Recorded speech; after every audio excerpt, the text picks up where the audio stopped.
We've planned a number of house building trips over the years. So every year we planned on bringing a crucifix for our family, and we were short this crucifix, and we were going to turn over the keys to the house on Friday morning, and we still hadn't got the crucifix. But we had arranged a mass at the little church beside the campsite where we were staying at, and we had asked Father to take us somewhere where we might get a crucifix for our family after the Mass, and he took us up to the monastery.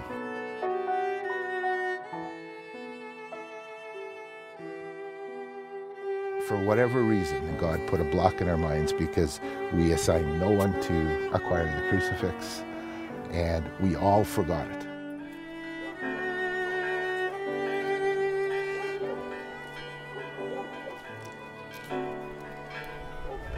How did you came here just to buy a rosary and finish making a big soup kitchen? Is something that the Lord sent you guys to here, specifically this area of the world, and you changed the life. You saw how many people come here, and all those people are gonna be fitted in the table of mercy. So that's very good.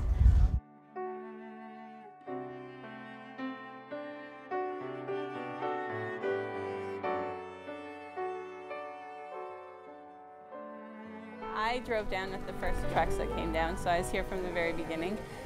It was the first time that everybody came to be fed, and it wasn't really until that point that we really saw the reason that we were doing this, and to see all the volunteers that came and how excited they were that they'd be able to cook their food in a soup kitchen, that, you know, a working kitchen out of the dust, and it just really put in perspective the whole project for me.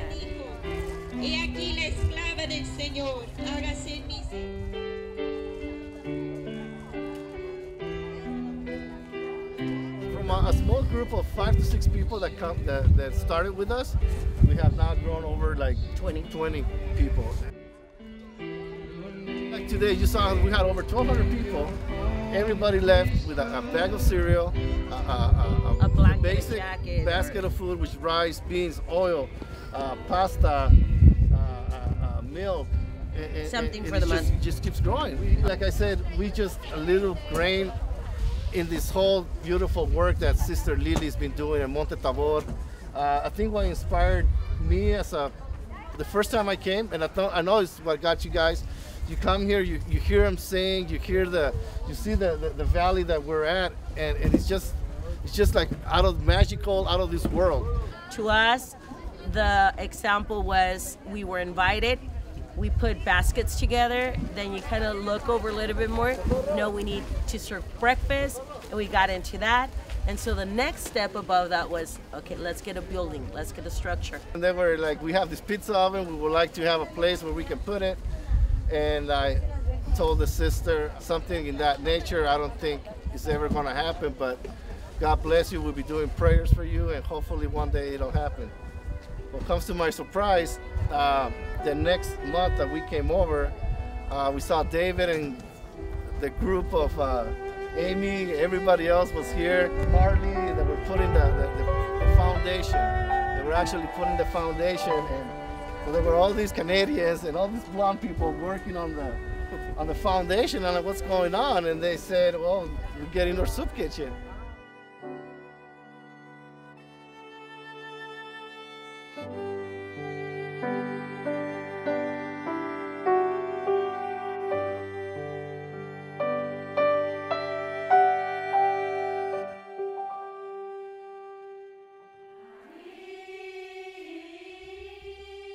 They started out in the back of a truck camper at the top of Mount Tabor. Their monstrance was a canning jar lid.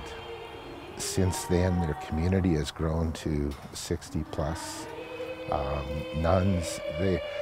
The whole soup kitchen, no doubt in my mind, it was a direct result of their prayers. And they are praying for the world 24/7. They have been doing perpetual adoration for 25 years.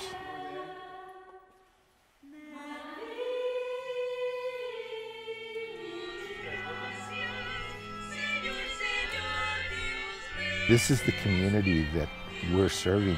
They will walk 2 to 3 hours to get to Mount Tabor. They'll carry their infant children, and they'll walk with their small children, and they come there for the free medical care that the volunteer doctors from San Diego come down and offer, and they come for the bag of rice and the bag of beans that the nuns can provide. Well, it was a joyous time when you guys were here, because our coming was alive with all of you, and also we felt very protected by all of you. Like nothing could happen, like we were in one family. So I'm thankful for each one of you, and you have taught us many things. When I left, it was still hardly completed, and now to see the finished product, especially on today, Our Lady of Guadalupe, where everybody came to be fed again.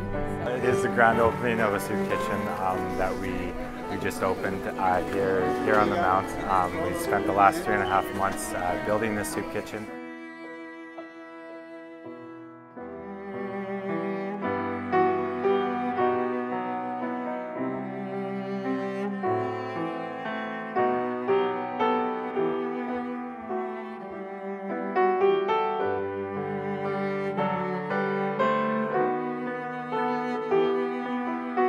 I designed the whole structure of it, as well as was part of the engineering team, and then I was also kind of the construction manager on site, so I spent the last 3.5 months down here building the soup kitchen with different volunteers coming in, which was a really unique experience for me to go through. It was a huge thing for David, because he was there most of the summer.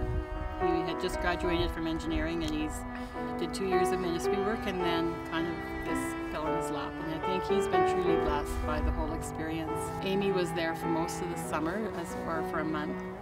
She had to go to work, but again, she loves that kind of work, and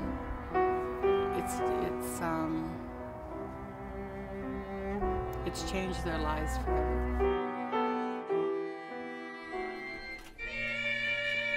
It was life-giving. Life-changing. Yeah, totally. Yeah. The nuns needed a kitchen, and they said all we had to do was pray. So I went to my employer and explained that I needed some extra time off, and they didn't question it when they heard what the project was about. For me, just going to the monastery touches your life. Yeah. And always with a project like a community kitchen, it's that sense of community and bringing people together in faith. It's lovely. Mass was beautiful. The sisters and their voices and their singing were just really, you always felt like your heart was being touched in such a big way.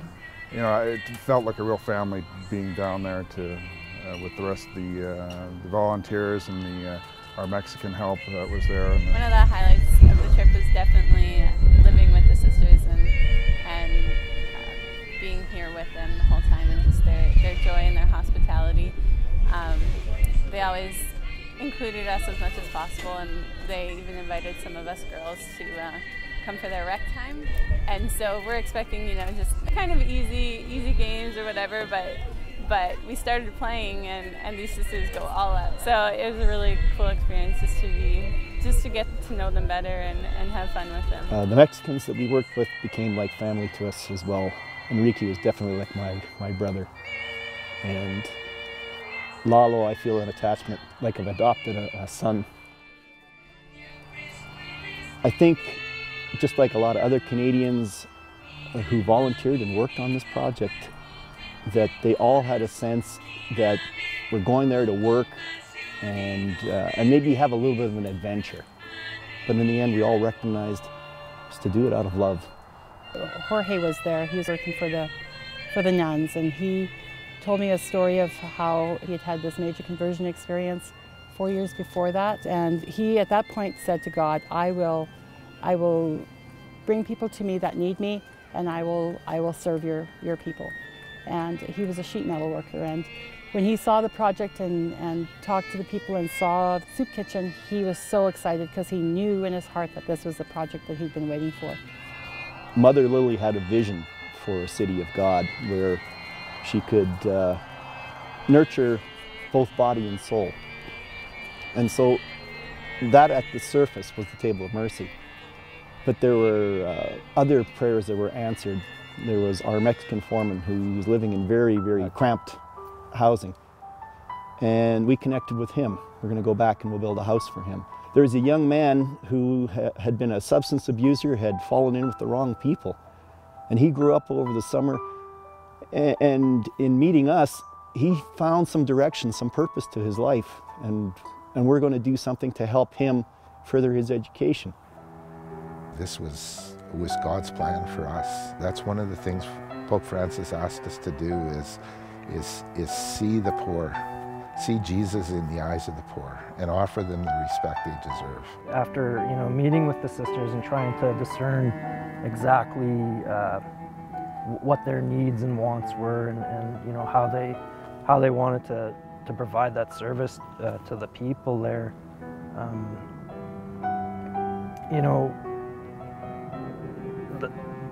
what the sisters really want to give those people is hope. Their God-given dignity back. I wrote a letter to Mother Lily recently, and I said to her that when she hugged me and when she spoke to me, I had a hard time telling where she ended and our Lord began.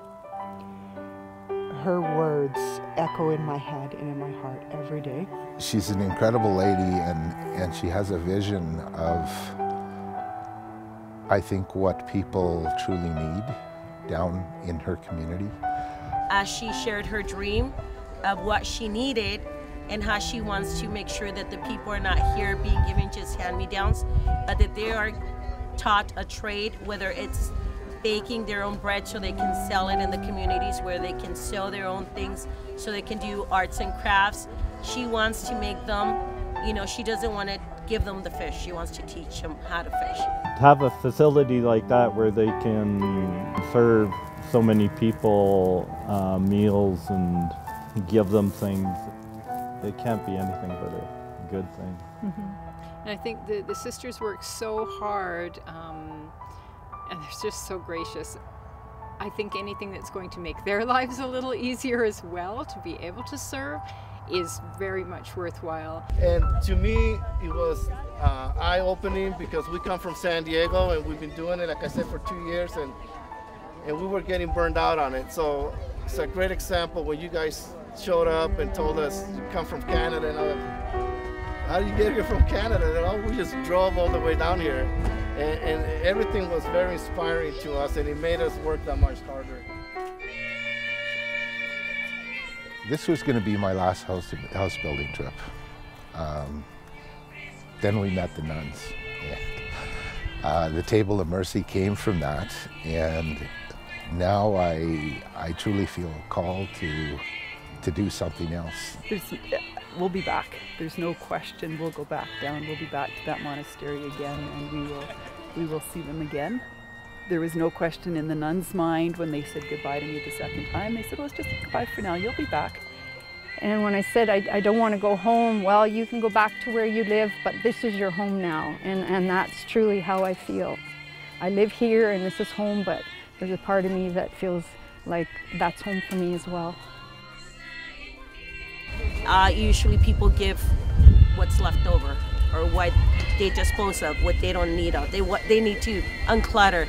And you guys came and everything is boxed, everything is brand new. There wasn't a detail missed. That truly shows all of the love that came with it. So with that story is the inspiration that when there is prayer, when there is faith, it got done. In Mexico, you feel like somebody described it, it's a place where heaven touches earth, and that's really what it felt like. And so you feel like coming back. How do you share this with people? How do you carry it forward? I remember talking with Jorge once, and we were talking about all the things we were going to buy, and he said, when volunteers come, we pack up our own kitchens and bring it with us. And for some of the volunteers that come from far away to help, it's cumbersome to do that. And so one of our goals, I think, was to have everything there so that more people will be willing to come and give their time, because it's easier to come and volunteer. Mm. And I look forward to going down and cooking alongside them one day. Yeah. It's a miracle. It's a miracle. It is, there's no doubt. It's a miracle. And I'm very grateful. Thank you very much. Put me in our friends and our family.